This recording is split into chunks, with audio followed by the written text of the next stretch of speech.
Hey, you're welcome, Philadelphia. I figured this was the way it was going to go earlier in the day. Had a podcast with Ashlyn Sullivan. We talked about how quiet things were. And I think in that podcast, we mentioned that that might be what actually forces a move from Howie Roseman. And sure enough, it happened. This is an emergency Eagle Eye podcast brought to you by Nissan. I'm Dave Zangaro. I'm riding solo. Ruben Frank's still sick. So Rube's going to feel better. Hopefully, by the end of the week, we'll get his take on this big news. But the news of the day on Tuesday evening actually happened while I was on TV on Birds Huddle. The Eagles agreed to terms with Riq Woolen, the cornerback from Seattle, on a one-year deal. According to Adam Schefter, that one-year deal worth up to $15 million. So curious to see where that number will actually be. But this is like a somewhat significant splash for the Eagles. This is a big spot of need for them dating back to last season. And Reek Woolen is a good player. So this is exciting. It's their first move of free agency. So I know that Eagles fans were getting a little anxious. Are they ever going to make a move? Well, yeah, they finally did. This is a move for a cornerback to pair with Quinyon Mitchell and Cooper DeJean and Drew Makuba, and then whoever else ends up as the second safety in that secondary. But yeah, I think first and foremost, the reaction is excitement because this is a big upgrade from Adoree Jackson, who was a CB2 last year, and it felt like just about at every turn the Eagles tried to upgrade that position. You go back, I think at first they thought Keely Ringo was going to be the guy at that second cornerback spot, and Adoree Jackson was the fallback option. Keely Ringo obviously didn't work out. And then in the summer, they trade for Jacorian Bennett with the Raiders. They give up Thomas Booker the fourth in that trade, and he doesn't work out. So then during the season, they make a trade for Jair Alexander, thinking maybe he's the option. No, he retires. He's not it either. And give credit to Adoree Jackson because the veteran battled, and I think he played better down the stretch. But based on the way the Eagles handled that last year, it was pretty obvious they wanted to upgrade. Now, I didn't know what level of upgrade we would see. I didn't know if it would be this level, but this is an exciting one. Riq Woolen is a player who has been productive in his NFL career. You look at his stats from the first 4 years of his career, 4 years in Seattle. He was a Pro Bowler his rookie season, had 6 interceptions, 12 interceptions total in his career, pass breakups, 53 in 4 years. So he's been a productive player on the football. He's been getting interceptions, breaking up passes. And just from a physique standpoint, to me, he's like the proof of concept for a Keely Ringo type, but he's actually played at a high level in the NFL. He was a 5th-round pick back in 2022, and he's enormous. He's 6'4", 205, 210 pounds, and kind of an athletic freak. He ran a 4.26 at 205 pounds coming out of UTSA back in 2022. Still goes in the 5th round, but gosh, made an immediate impact in Seattle, was a full-time starter, a defensive rookie of the year candidate, finished 3rd in voting, and ended up being a Pro Bowler as a rookie. So that was the best season of his career. I think he's had some ups and downs since then, certainly. And you have to remember there's a reason why a player this talented with this level of production was available for a one-year deal. But I think the upside is really great. He is a bit of a high variance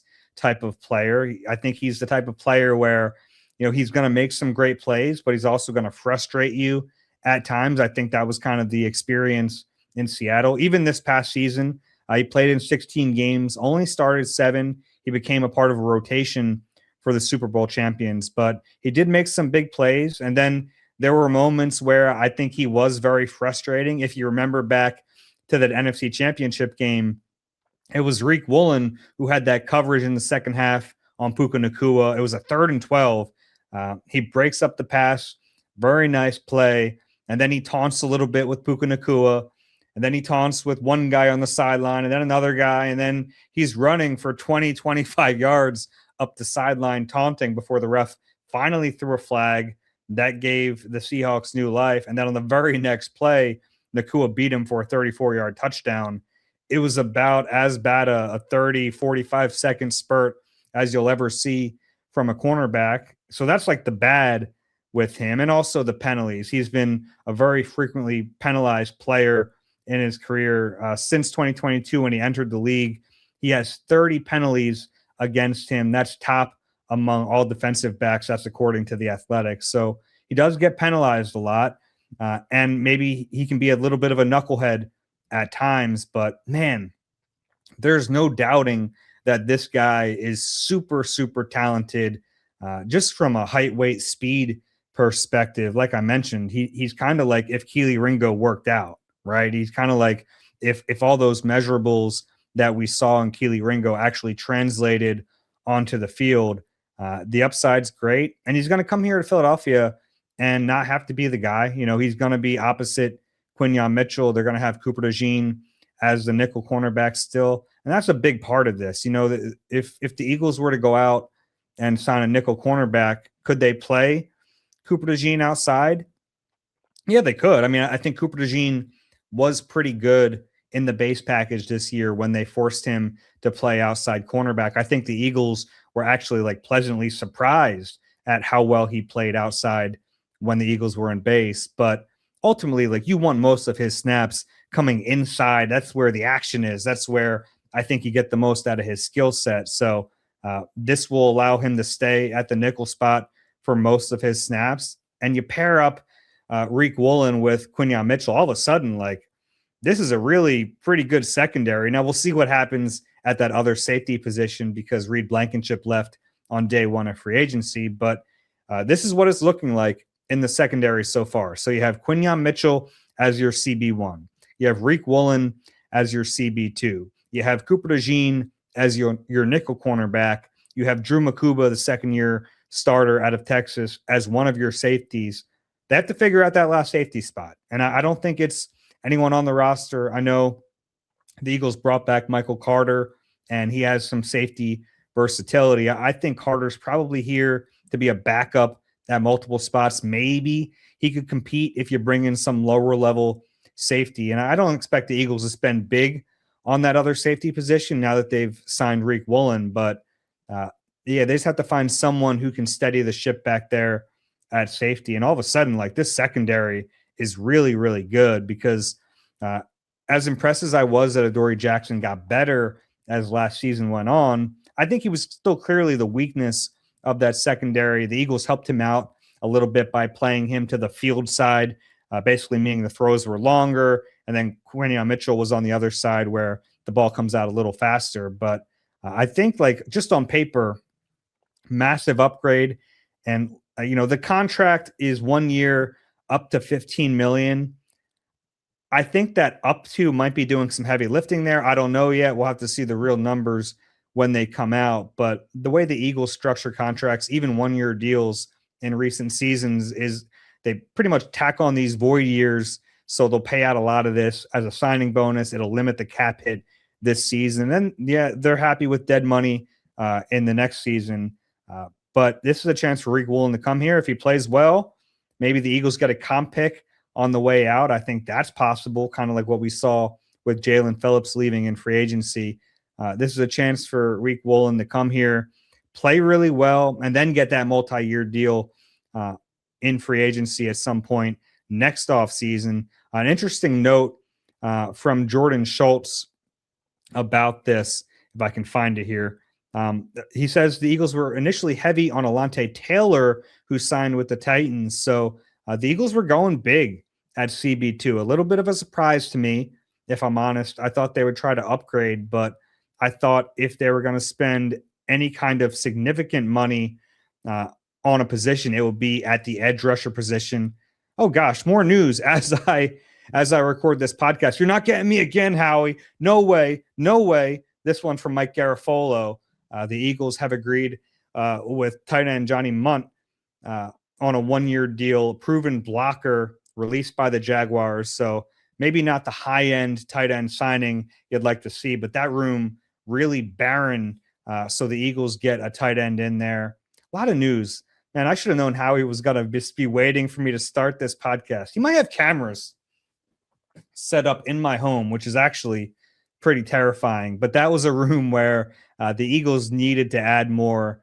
So they do. And we'll see. I don't think that necessarily means Dallas Goedert won't be back. I think that is definitely a situation that's worth monitoring going forward. But there's another player. So the Eagles are making some signings now. If you were worried and anxious, they're starting to wake up. Howie Roseman took a nap at the beginning of free agency, but he's starting to sign some players. You deserve a car that thrills you, a car that puts goosebumps on your goosebumps. At Nissan, we've got everything from turbocharged SUVs to 100% electric vehicles that'll make your heart beat faster. Experience the thrill for yourself and shop your local Nissan store and nissanusa.com today. Back to Riq Woolen. I wanted to get to some next-gen stats on him.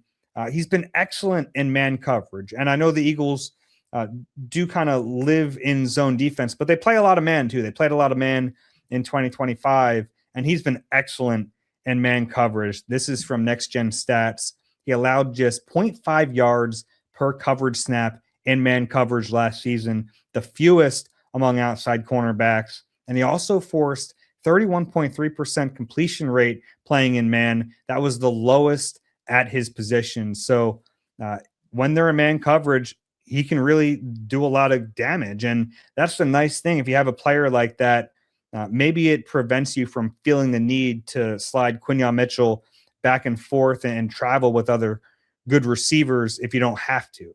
Now, they had that in their back pocket. Quinyon is obviously excellent. He's an all-pro player, and you can do that when the situation warrants it. But I think having a player the level of Riq Woolen allows you to not have to do it. And Vic Fangio's talked about there's a lot that goes into that decision when you travel a corner. Some of it is your own team. Some of it is that team. Like, do they have 2 receivers, 3 receivers? What kind of style are those receivers? But just having a better CB2 gives you more versatility if you're Vic Fangio to not feel the need to necessarily have to play Quinyon Mitchell on both sides of the formation. So that's exciting. And one other possibility I want to bring up, it was a good question from a fan on Twitter that I got. I want to give this fan credit because I think it's a really good question. It's from, I'll be honest, I don't think this is the guy's real name, Biff Buffington. Maybe it is. If it is, that's an excellent name. But thank you, Biff Buffington, for this question. He asked me, Dave, do you think DeJean will move to safety in base sets now? That is a very good question because you remember back at training camp last year, the Eagles were getting Cooper DeJean some reps at safety. They were getting him some reps at outside cornerback. And the reason for that is even though the Eagles are in nickel and their sub packages most of the time, they're still in their base package, 20, 25% of the snaps. And even though Cooper DeJean is your nickel cornerback, you don't want to take him off the field. He's too good. He's an all-pro. When you're putting out your 4 best defensive backs, you better believe Cooper DeJean is one of them. And now I think it's very likely that the weakest spot on this team, we'll have to see who they sign or draft maybe at that other safety position, but I think it's very possible that their weakest of the 4 positions is going to be that other safety. So that's kind of what Vic Fangio talked about last year when he was trying to figure out whether DeJean would play outside cornerback or safety in the Eagles base package. It was, where is the weaker spot? Is it going to be Adoree Jackson or is it going to be the safety position that ended up being Drew Makuba? And last year it was Adoree Jackson. So Cooper DeJean would play outside in the base package. When they went to sub packages, he'd slide inside. Adoree Jackson would take the field. I think it is possible in the defense in 2026 that has a little bit of a reversal, because if you feel good about Riq Woolen and his progress in Vic Fangio's defense, you can keep Quinyon Mitchell and Woolen on the outside. And then in the base, you move Cooper DeJean back to safety. So something to keep an eye on. Obviously, a long time before they have to figure that out. We'll get into training camp eventually, and we'll see if they mix and match a little bit. But exciting day. The Eagles finally make an acquisition. We're going to try to post this podcast before Howie does anything else in free agency. But just a quick emergency Eagle Eye podcast, a solo one. I feel like a lunatic just sitting here talking to myself. Hopefully, Rube will be back later in the week. And when he comes back, we are going to do some mailbags.